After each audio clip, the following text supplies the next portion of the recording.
IPL ചരിത്രത്തിലെ ഏറ്റവും കരുത്തുറ്റ സാമ്രാജ്യമായി മുംബൈ ഇന്ത്യൻസിനെ മാറ്റിയെടുത്തത് രോഹിത് ശർമ്മ എന്ന നായകനാണ്. 2013 അപ്രതീക്ഷിതമായി നായകസ്ഥാനം ഏറ്റെടുത്ത രോഹിത് വെറും ഒരു ടീമെന്ന നിലയിൽ നിന്ന് മുംബൈയെ ഒരു വികാരമാക്കി മാറ്റി.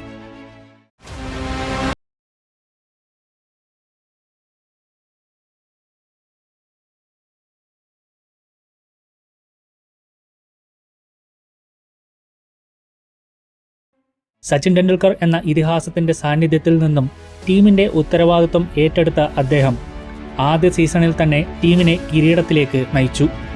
രോഹിത്തിന്റെ നേതൃത്വത്തിൽ മുംബൈ ഇന്ത്യൻസ് 5 തവണ IPL കിരീടം ഉയർത്തിയപ്പോൾ അത് കേവലം ഭാഗ്യം കൊണ്ടായിരുന്നില്ല. ഓരോ താരത്തിന്റെയും കഴിവ് തിരിച്ചറിഞ്ഞ് അവർക്ക് കൃത്യമായ റോളുകൾ നൽകുന്നതിലും ജസ്പ്രീത് ബുംറയെയും ഹർദിക് പാണ്ഡ്യയെയും പോലെയുള്ള യുവതാരങ്ങളെ ലോക നിലവാരത്തിലേക്ക് ഉയർത്തുന്നതിലും രോഹിത് വിജയിച്ചു. സമ്മർദ്ദഘട്ടങ്ങളിൽ പതറാത്ത അദ്ദേഹത്തിന്റെ ശാന്ത സ്വഭാവവും കൃത്യമായ തന്ത്രങ്ങളും മുംബൈയെ ഒരു വിന്നിംഗ് മെഷീനാക്കി മാറ്റി. എന്നാൽ 2024 ഹർദിക് പാണ്ഡ്യയെ നായകനാക്കി പ്രഖ്യാപിച്ചതോടെ ടീമിന്റെ കെട്ടുറപ്പിൽ വിള്ളലുകൾ വന്നു തുടങ്ങി. രോഹിത്തിന് കീഴിൽ ഐക്യത്തോടെ കളിച്ചിരുന്ന ടീമിനുള്ളിലെ ഈ മാറ്റം വലിയ അസ്വസ്ഥതകൾ ഉണ്ടാക്കിയതായി ആരാധകർ വിശ്വസിക്കുന്നു. 2026 സീസണിലേക്ക് എത്തുമ്പോൾ ഈ പ്രതിസന്ധി കൂടുതൽ രൂക്ഷമായിരിക്കുകയാണ്. നിലവിൽ പോയിന്റ് ടേബിളിൽ താഴെ കിടക്കുന്ന മുംബൈ ഇന്ത്യൻസ് തങ്ങളുടെ പഴയ പ്രതാപത്തിന്റെ നിഴൽ മാത്രമായി മാറിയിരിക്കുന്നു. പവർ പ്ലേ ഓവറുകളിൽ റണ്ണുകൾ വഴങ്ങുന്ന ബോളർമാരും നിർണായക സമയത്ത് ഫോം കണ്ടെത്താൻ കഴിയാത്ത മധ്യനിരയും ടീമിനെ വലിയ തോൽവികളിലേക്ക് നയിക്കുകയാണ്. രോഹിത് ശർമ്മയുടെ നായകത്വത്തിൽ മുംബൈ ഇന്ത്യൻസ് നേടിയ 5 കിരീടങ്ങളുടെ ചരിത്രം പരിശോധിച്ചാൽ ഓരോ വിജയത്തിന് പിന്നിലും കൃത്യമായ പ്ലാനിങ് നമുക്ക് കാണാൻ സാധിക്കും. 2013 സച്ചിൻ ടെണ്ടുൽക്കർ എന്ന ഇതിഹാസത്തിന്റെ അവസാന IPL സീസണിൽ അദ്ദേഹത്തിന് ഒരു രാജകീയ യാത്രയയപ്പ് നൽകാൻ രോഹിത്തിന് സാധിച്ചു. ലസിത് മലിംഗയെയും മിച്ചൽ ജോൺസണെയും പോലെയുള്ള പരിചയസമ്പന്നരെയും അന്ന് തുടക്കക്കാരായിരുന്ന ബുംറയെയും ഒരേപോലെ കൈകാര്യം ചെയ്യാൻ അദ്ദേഹത്തിന് കഴിഞ്ഞു. ഓരോ സീസണിലും പുതിയ പുതിയ താരങ്ങളെ വളർത്തിക്കൊണ്ടുവരിക എന്നതായിരുന്നു മുംബൈയുടെ ശൈലി. 2015 2017 ടീം പ്രതിസന്ധികളിലൂടെ കടന്നുപോയപ്പോഴും അവസാന നിമിഷം വരെ പൊരുതി ജയിക്കാനുള്ള ആത്മവിശ്വാസം രോഹിത് തന്റെ ടീമിൽ നിറച്ചു. പ്രത്യേകിച്ച് 2017 2019 ഫൈനലുകൾ വെറും ഒരു റണ്ണിന് ജയിച്ചപ്പോൾ സമ്മർദ്ദഘട്ടങ്ങളിൽ രോഹിത് എടുക്കുന്ന തീരുമാനങ്ങൾ എത്രത്തോളം കൃത്യമാണെന്ന് ലോകം കണ്ടതാണ്. എന്നാൽ ഈ വിജയഗാഥയ്ക്ക് മങ്ങലേൽക്കാൻ തുടങ്ങിയത് ടീമിന്റെ അടിത്തറയായിരുന്ന പല താരങ്ങളും ടീം വിട്ടതോടെയാണ്. IPL മെഗാലേലങ്ങൾക്ക് ശേഷം പഴയ ഒത്തിണക്കമുള്ള ടീമിനെ തിരികെ ലഭിക്കാത്തത് മുംബൈയെ വല്ലാതെ തളർത്തി. 2024 നായകസ്ഥാനത്ത് നിന്ന് രോഹിത് ശർമ്മയെ മാറ്റാനുള്ള മാനേജ്മെന്റിന്റെ തീരുമാനം വലിയൊരു വിഭാഗം ആരാധകരെ ടീമിൽ നിന്ന് അകറ്റി. രോഹിത് നയിച്ചിരുന്ന കാലത്ത് ഡ്രസ്സിംഗ് റൂമിലുണ്ടായിരുന്ന ആ ശാന്തതയും ഐക്യവും ഹർദിക് പാണ്ഡ്യയുടെ നേതൃത്വത്തിൽ കാണാൻ സാധിക്കുന്നില്ല എന്ന ആക്ഷേപം ശക്തമാണ്. 2026 എത്തുമ്പോൾ ടീമിലെ മുതിർന്ന താരങ്ങളും യുവതാരങ്ങളും തമ്മിലുള്ള ആശയവിനിമയത്തിൽ പോലും വലിയ വിടവുകൾ രൂപപ്പെട്ടിരിക്കുന്നു. പണ്ട് തോൽവിയുടെ വക്കിൽ നിന്ന് ജയിച്ചു വന്നിരുന്ന മുംബൈ ഇന്ന് വിജയമുറപ്പിച്ച മത്സരങ്ങൾ പോലും അനാവശ്യ സമ്മർദ്ദം മൂലം കൈവിട്ട് കളയുന്ന അവസ്ഥയിലായി. ബൗളിംഗ് നിരയിൽ ബുംറയെ മാത്രം ആശ്രയിക്കേണ്ടി വരുന്നതും ബാറ്റിംഗിൽ രോഹിത് ശർമ്മ പരിക്കിന്റെ പിടിയിലായതും ടീമിനെ വലിയ പ്രതിസന്ധിയിലാക്കി. രോഹിത് ശർമ്മയുടെ ബാറ്റിംഗിലെ അഭാവവും ഫോമും മുംബൈ ഇന്ത്യൻസിനെ സംബന്ധിച്ച് എത്രത്തോളം നിർണായകമാണെന്ന് 2026 സീസൺ നമുക്ക് കാണിച്ചു തരുന്നുണ്ട്. കഴിഞ്ഞ കുറച്ച് വർഷങ്ങളായി ടീമിന് മികച്ച തുടക്കം നൽകുന്നതിൽ രോഹിത് വലിയ പങ്കാണ് വഹിക്കുന്നത്. എന്നാൽ 2026 ഹാംസ്ട്രിങ് പരിക്ക് കാരണം അദ്ദേഹത്തിന് 5 നിർണായക മത്സരങ്ങളാണ് നഷ്ടമായത്. അത് ടീമിന്റെ ബാറ്റിംഗ് ഓർഡറിൽ വലിയ പരീക്ഷണങ്ങൾ നടത്താൻ നിർബന്ധിതമാക്കി.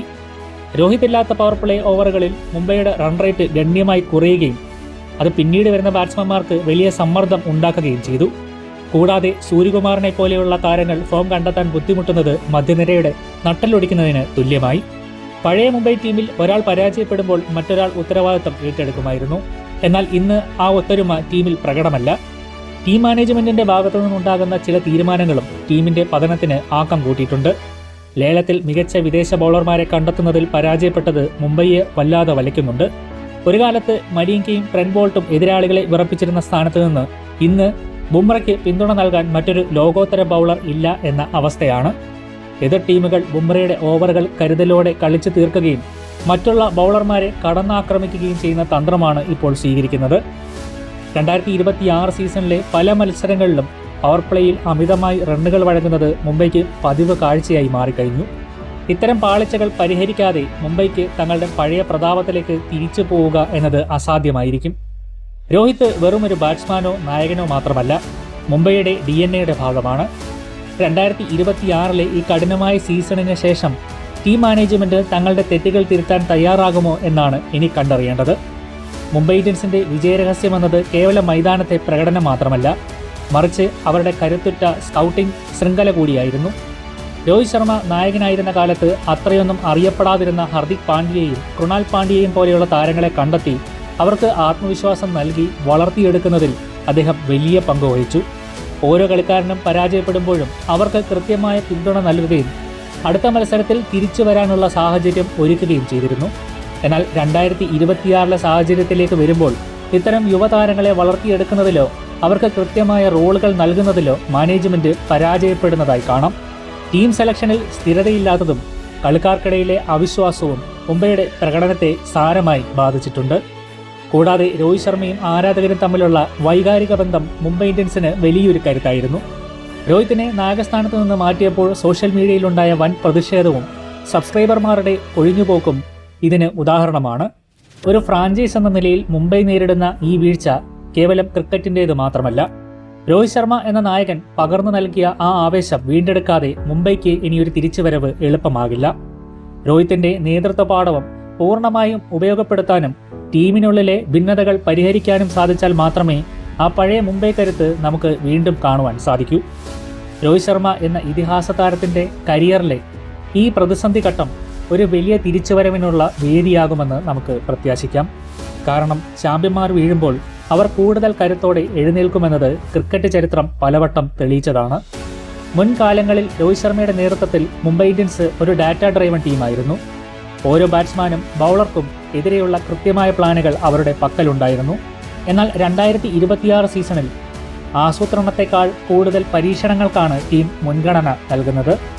നായകനെന്ന നിലയിൽ ഹർദിക് പാണ്ഡ്യയുടെ തീരുമാനങ്ങൾ പലപ്പോഴും മുൻകൂട്ടി പ്രവചിക്കാവുന്നതായി മാറുകയും ചെയ്യുന്നുണ്ട്. ഫീൽഡ് സെറ്റിംഗിലെ പാളിച്ചകളും രോഹിത് ശർമ്മ നയിച്ചിരുന്ന കാലത്തെ അപേക്ഷിച്ച് വലിയ വ്യത്യാസമാണ് കാണിക്കുന്നത്. രോഹിത്തിന്റെ കാലത്ത് മൈതാനത്ത് കൃത്യമായ ഒരു ആശയവിനിമയ ശൃംഖലയുണ്ടായിരുന്നു. എന്നാൽ ഇപ്പോൾ ഓരോ താരവും ഇൻഡിവിജ്വൽ പ്രകടനങ്ങൾക്ക് കൂടുതൽ പ്രാധാന്യം നൽകുന്നതായി തോന്നുന്നു. മുംബൈ ഇന്ത്യൻസിന്റെ സാമ്പത്തികമായ തീരുമാനങ്ങളും നിലവിലെ തകർച്ചയ്ക്ക് ഒരു കാരണമാണ്. മെഗാലേലങ്ങളിൽ വൻതുക ചെലവാക്കി ചില താരങ്ങളെ നിലനിർത്തിയത് ടീമിന്റെ പേഴ്സ് ബാലൻസിനെ ബാധിച്ചു. ഇത് മികച്ച സപ്പോർട്ടിംഗ് താരങ്ങളെ വാങ്ങുന്നതിൽ നിന്ന് മുംബൈയെ തടഞ്ഞു. ഒരു മികച്ച ഓൾറൗണ്ടറുടെ അഭാവം 2026 ടീമിനെ വല്ലാതെ അലട്ടുന്നുണ്ട്. പണ്ട് പൊള്ളാടും ഹർദിക്കും കൃണാലും അടങ്ങുന്ന ഒരു മധ്യനിര ബാറ്റിങ്ങിലും ബൗളിങ്ങിലും നൽകിയിരുന്ന ബാലൻസ് ഇന്ന് ടീമിനില്ല. രോഹിത് ശർമ്മ എന്ന നായകൻ തന്റെ സീനിയർ താരങ്ങളെ ഉപയോഗിച്ച് ഈ വിടവുകൾ നികത്തിയിരുന്നുവെങ്കിലും ഇന്ന് ആ ഉത്തരവാദിത്തം ഏറ്റെടുക്കാൻ ആരുമില്ലാത്ത അവസ്ഥയാണ്. രോഹിത് ശർമ്മ വീണ്ടും മുംബൈ ഇന്ത്യൻസിന്റെ നായകസ്ഥാനത്തേക്ക് തിരിച്ചു വരണമെന്ന് നിങ്ങൾ ആഗ്രഹിക്കുന്നുണ്ടോ? അതോ പുതിയൊരു നേതൃത്വത്തിന് കീഴിൽ ടീം അടിമുടി മാറണമെന്നാണോ നിങ്ങളുടെ അഭിപ്രായം? നിങ്ങളുടെ അഭിപ്രായങ്ങൾ താഴെ കമന്റ് ചെയ്യുക.